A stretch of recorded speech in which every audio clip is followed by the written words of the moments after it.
Hello student.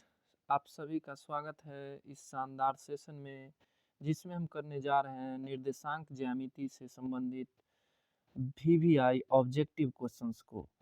और खासकर जो बच्चे जो 2023 में मैट्रिक का परीक्षा देने जा रहे हैं उनके लिए बहुत ही खास इम्पोर्टेंट वीडियो है, तो आप लोग बने रहें।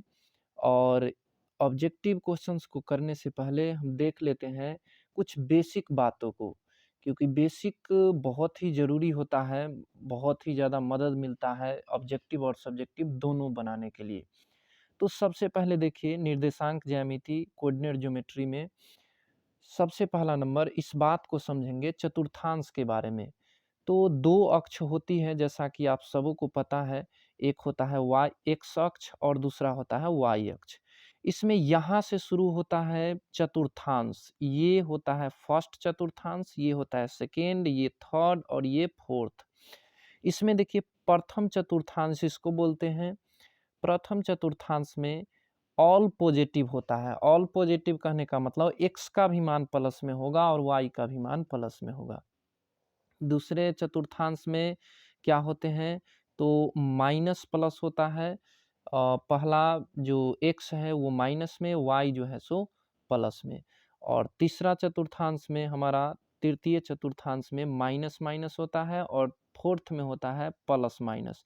इस चीज़ को ध्यान में रखना है क्योंकि ऑब्जेक्टिव में इस चतुर्थांश साइन से संबंधित प्लस माइनस से संबंधित डायरेक्ट क्वेश्चन पूछ लिए जाते हैं।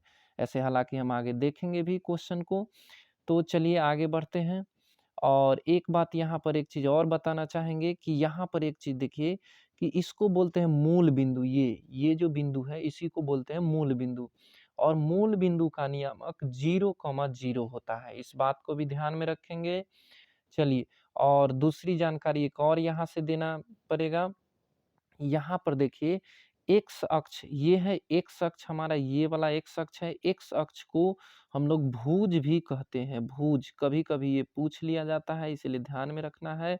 और वाई अक्ष को कोटि भी बोलते हैं। और अभी अभी हम सवाल को देखेंगे तो निश्चित रूप से और अच्छा से समझ में आएगा। आगे बढ़ते हैं, यहाँ पर कुछ और महत्वपूर्ण बातों को देख लेते हैं। देखिए कॉन्सेप्ट होना बहुत ही ज़्यादा ज़रूरी है, क्योंकि कॉन्सेप्ट जो होते हैं कोई भी चैप्टर के लिए, कोई भी विषय के लिए, खासकर मैथ के लिए बहुत ही मदद होता है, मदद मिलता है, क्योंकि सवाल को समझने में कॉन्सेप्ट बहुत ज़्यादा मायने रखता है। और मेरे अनुसार बोल सकते हैं कॉन्सेप्ट इज पावर किसी भी चैप्टर का। तो यहाँ पर देखते हैं, यहाँ पर देखिए एक्स अक्ष को भुज कहा जाता है और वाई अक्ष को कोटि कहा जाता है। हालांकि सवाल भी करेंगे। मूल बिंदु का नियामक 0,0 होता है, इस बात को भी ध्यान में रखना है। और यहाँ एक चीज देखिए कि किसी बिंदु का नियामक यदि हम लिखते हैं तो पहले x का मान लिखा जाता है तब y का मान। कहने का मतलब x, y होता है कोई भी नियामक। जैसे इसमें ही देख लीजिए मूल बिंदु का नियामक 0,0 है, तो ये पहला 0 है वो x का मान है, दूसरा 0 है सो y का मान है। और x अक्ष को भुज भी कहते हैं, y अक्ष को कोटि भी कहते हैं। आगे बढ़ते हैं, अब आते हैं सवाल की ओर। देखिए एकदम आसानी से सवाल बनेगा। तो आते हैं फर्स्ट सवाल आज का देखते हैं। पहला है बिंदु ए 3,4 और बिंदु बिंदु बी -3,8 को मिलाने वाली रेखाखंड के मध्य बिंदु के नियामक है।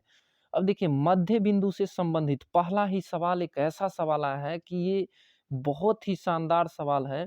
और ऐसा सवाल हर वर्ष एक सवाल जो है सो बिहार बोर्ड पूछता है। तो इसमें मध्य बिंदु देखिए, यहाँ पर मध्य बिंदु, मध्य का मतलब होता है बीच। जैसे कोई भी एक रेखाखंड हम खींचते हैं, अगर ए बी एक रेखा है तो इसके मध्य, मध्य मतलब ये बीच में, लगभग बीच में जो भी बिंदु आएगा उसी को मध्य बिंदु कहते हैं। तो मध्य बिंदु का फॉर्मूला होता है दोनों x के मान को जोड़कर 2 से भाग। देखिए यहाँ पर x का मान पहला में है 3 और दूसरा में है -3, और दोनों y को जोड़कर 2 से भाग। पहला में y है कितना, तो 4 और दूसरा में है 8। तो यहाँ पर देखिए पहला ये 3 प्लस के 3 माइनस के, अगर ये जोड़ते हैं तो 0 हो जाता है, और 0 के बट्टा में कुछ भी लिखेंगे तो वो 0 ही रहेगा। दूसरा 4 और 8 को जोड़ते हैं तो ये हमारा 12 हो जाता है और 12 को आधा करते हैं, बट्टा में 2 कहने का मतलब आधा, तो ये 6 हो जाता है। तो इस बिंदु का नियामक क्या होगा? 0,6। ऑप्शन में हम देखते हैं ऑप्शन नंबर डी हमारा सही आंसर है। आगे बढ़ते हैं, बिंदु 6, -5 का एक्स नियामक क्या है? एक्स नियामक यहाँ पर पूछा गया है। एक्स नियामक को जानते हैं और क्या कहा जाता है? तो एक्स नियामक को भुज भी कहा जाता है। यहाँ पर भुज भी क्वेश्चन पूछा जा सकता था, तो इसीलिए आप लोग ध्यान में रखेंगे यहाँ पर भुज। तो यहाँ पर एक्स नियामक को भुज कहा जाता है। तो भुज का मान देखिए, यहाँ पर एक्स, ये पहला एक्स होता है, दूसरा वाई होता है। तो एक्स का मान कितना हो गया? 6 हो गया। एक्स का मान 6 होगा जो कि ऑप्शन नंबर ए में है। यहाँ पर वाई का मान पूछता, वाई नियामक का मान तो -5 होता है, एक्स का पूछा गया तो 6 होगा। आगे बढ़ते हैं, निम्न में से मूल बिंदु का नियामक कौन है? देखिए अभी अभी हम समझे कि मूल बिंदु का नियामक क्या होता है, तो 0,0 होता है, ये बात को ध्यान में रखेंगे। यहाँ पर जो भी सवाल लेकर आए हैं वो सभी बिहार बोर्ड के द्वारा कई बार रिपीटेशन किया गया है, वैसा ही सवाल को लेकर आए हैं, तो आप लोग थोड़ा सा ध्यान से देखेंगे और साथ साथ बनाएंगे भी। तो अगला सवाल हमारा है, x बराबर -5 का आलेख कैसी होगी? तो यहाँ पर देखिए ऐसे सवाल को ना बच्चे थोड़ा सा इग्नोर करते हैं या समझ नहीं पाते हैं, या कॉन्सेप्ट से रिलेटेड है। यहाँ x बराबर जो है सो -5 है, तो इसका जो है सो सरल रेखा कैसी होगी? तो देखिए यहाँ पर देखिए एक होता है वाई अक्ष और एक होता है एक्स अक्ष। शॉर्टकट में बताते हैं ताकि ध्यान में आ जाए। ऐसे आंसर बताने के लिए तो बता सकते हैं, लेकिन कॉन्सेप्ट जो होगा ना वो थोड़ा सा काम देगा। कोई भी अलग एक्स्ट्रा भी सवाल आ जाता है तो यहाँ एक्स ये अक्ष होता है और ये देखिए इस तरफ पॉजिटिव होता है, इस तरफ नेगेटिव होता है, तो यहाँ पर चले आएंगे लगभग ये हमारा बाएं तरफ। तो बाएं तरफ में क्योंकि -5 दिया हुआ है, अब देखिए -5 कहीं ना कहीं होगा तो इस तरीके से इसका लाइन जाएगा। अब ये लाइन क्या किसके समांतर हो गया? तो वाई अक्ष के समांतर हो गया। किसके समांतर? क्योंकि ये तो वाई अक्ष है और ये ऐसा ग्राफ बना, तो वाई अक्ष के समांतर। ऑप्शन नंबर बी सही जवाब हो जाएगा।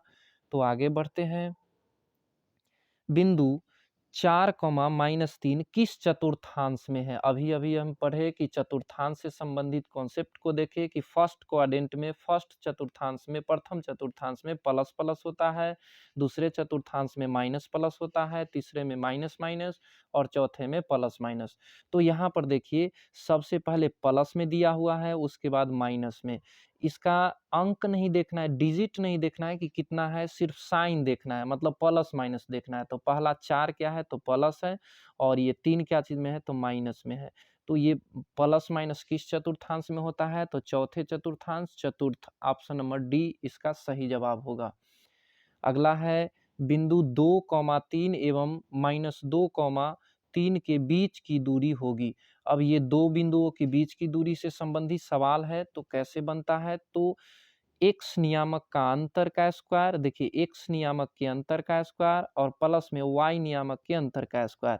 तो एक्स नियामक के अंतर करते हैं तो देखिए ये -2 और -2 यहाँ पर 4 हो जाएगा, तो 4 का स्क्वायर कर लेते हैं। और प्लस में यहाँ पर 3 और 3 का स्क्वायर, 3 - 3 का स्क्वायर करेंगे तो ये 0 हो जाएगा। इसका होल रूट होता है, तो यहाँ पर 4 का स्क्वायर 16 होता है और 16 का वर्गमूल हमारा हो जाएगा 4।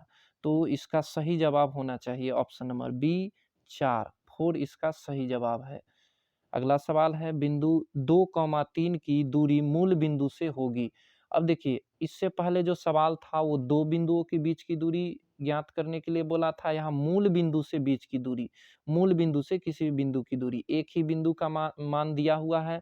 तो इसमें करना क्या है? तो रूट अंडर होता है एक्स का स्क्वायर जोड़ वाई का स्क्वायर। तो एक्स का स्क्वायर 2 है, एक्स का मान 2 है तो 2 का स्क्वायर, प्लस में वाई का मान 3 है तो 3 का स्क्वायर। आप लोग देखेंगे ये 2 का स्क्वायर 4 होता है और प्लस में 3 का स्क्वायर 9 होता है। तो 9 4 13 हो जाएगा, जो कि रूट में 13 ही रहेगा। 13 मात्रक बोल सकते हैं। ऑप्शन नंबर देखते हैं, ऑप्शन नंबर सी इसका सही जवाब होगा। तो आगे बढ़ते हैं, किसी बिंदु की वाई अक्ष से दूरी उस बिंदु का कहलाता है। अब देखिए किसी बिंदु का वाई अक्ष से दूरी क्या कहलाता है, तो वाई से जब दूर जाएंगे तो एक्स की ओर जाएंगे ना, तो यहाँ पर आंसर डायरेक्ट ध्यान में रखेंगे कि एक्स निर्देशांक कहलाता है। और यहाँ पर यदि क्वेश्चन को बदल दिया जाए, एक्स अक्ष से दूरी पूछे तो वाई निर्देशांक होगा, आप लोग ध्यान में रखेंगे। आगे बढ़ते हैं। सरल रेखाएं x बराबर 2 तथा y बराबर 2 है, ये क्या है, तो यहाँ पर ऑप्शन को देखते हैं। ऑप्शन में बोला जा रहा है कि एक दूसरे के लंबवत, एक दूसरे के समांतर, दोनों और इनमें से कोई नहीं। नोटा का मतलब इनमें से कोई नहीं। तो यहाँ देखिए बनाते हैं, इसको थोड़ा सा कॉन्सेप्ट के आधार पर समझते हैं। देखिए कॉन्सेप्ट बहुत ही जरूरी होता है, 2-4 मिनट ज़्यादा लग जाता है लेकिन कॉन्सेप्ट को समझना जरूरी होता है। x बराबर 2 मतलब यहाँ पर कहीं ना कहीं आएगा, ये इस प्रकार से ये 2 आ गया। और y बराबर 2 कहने का मतलब ये y बराबर 2 कहने का मतलब ये कहाँ पर होगा, तो लगभग यहाँ पर होगा। अब ये दोनों को जब मिलाते हैं तो ये क्या होता है, तो ये एक दूसरे के लंबवत होता है, समांतर तो नहीं हो सकता है क्योंकि इधर होता तब समांतर होता है, यहाँ पर इस तरफ है और ये इस तरफ है, तो एक दूसरे के लंबवत होगा। ऑप्शन नंबर ए इसका सही जवाब होगा। अगले सवाल की ओर आगे बढ़ते हैं। तो अगला सवाल है किसी बिंदु की एक्स अक्ष से दूरी उस बिंदु का क्या कहलाता है। अभी अभी सवाल था वाई अक्ष से दूरी उस बिंदु का क्या कहलाता है, यहाँ आ गया एक्स अक्ष से दूरी उस बिंदु का क्या कहलाता है। तो एक्स से दूरी यदि पूछा जा रहा है, वाई में हम बताए हैं, एक्स से दूरी क्या होगा ये आप लोग कमेंट बॉक्स में आंसर देंगे। और एक चीज़ और बोलना चाहेंगे कि ये एजुकेशन चैनल है, तो आप लोग एजुकेशन चैनल को सपोर्ट करें, सब्सक्राइब करें, क्योंकि एजुकेशन से संबंधित इसमें बहुत ही अच्छे-अच्छे कंटेंट हम लेकर आते हैं। और ये क्लास 10th के लिए खासकर ये हम क्लास को लेकर आते हैं।